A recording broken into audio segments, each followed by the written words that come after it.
في سنة 1954 وسط أسرة مصرية بسيطة كان في شاب بيواجه أول تحديات حياته. طالب مجتهد بيحلم يدخل كلية الطب، لكن مجموعه في الثانوية العامة وجهه لطريق مختلف، كلية العلوم بجامعة عين شمس. ما كانش يعرف وقتها ان الطريق ده واللي بدأوا بإحباط هيقوده انه يكون واحد من أعظم العلماء المصريين، واللي وكالة ناسا أطلقت عليه لقب ملك القمر. يلا بينا نعرف حكايته في حلقة النهاردة من بودكاست مبادرة مصري إيجابي.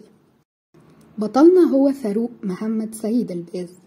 التحق بكلية العلوم بجامعة عين شمس وتخصص في الكيمياء والجيولوجيا، وتخرج بتفوق كبير، وبسبب تفوقه حصل على بعثة لدراسة الماجستير في معهد المناجم وعلم الفلزات في ولاية ميزوري بالولايات المتحدة، والمدينة دي تعرف بأم المناجم في العالم.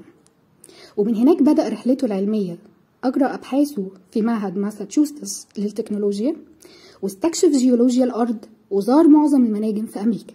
وفي سنة 1964 حصل على شهادة الدكتوراه في الجيولوجيا بتفوق كبير جدا.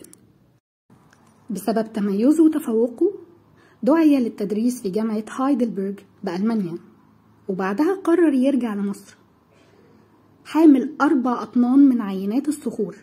كان حلمه ينشئ أول مركز للجيولوجيا الاقتصادية في بلده مصر، لكن العقبات كانت كتير والطريق ما كانش سهل.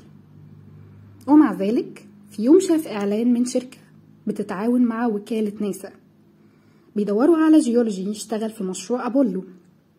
قدم وانضم فعلا لفريق العمل، وبفضل اجتهاده أصبح رئيس لمجموعة اختيار مواقع الهبوط على سطح القمر لمشروع أبولو 11 سنة 1969.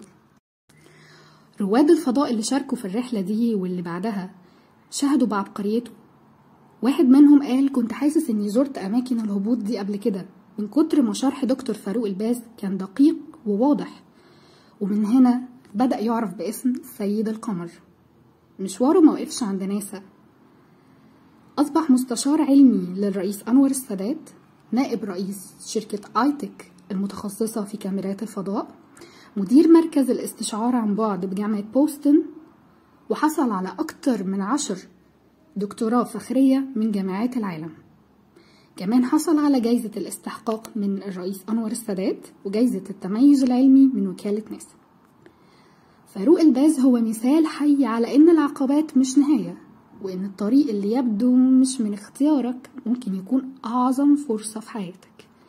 في رحلة فاروق الباز اتعلمنا إن الإرادة أقوى من الظروف، وإن اللي بيحط حلم قدامه ويمشي نحوه خطوة كل يوم ممكن يسيب أثر في البشرية كلها.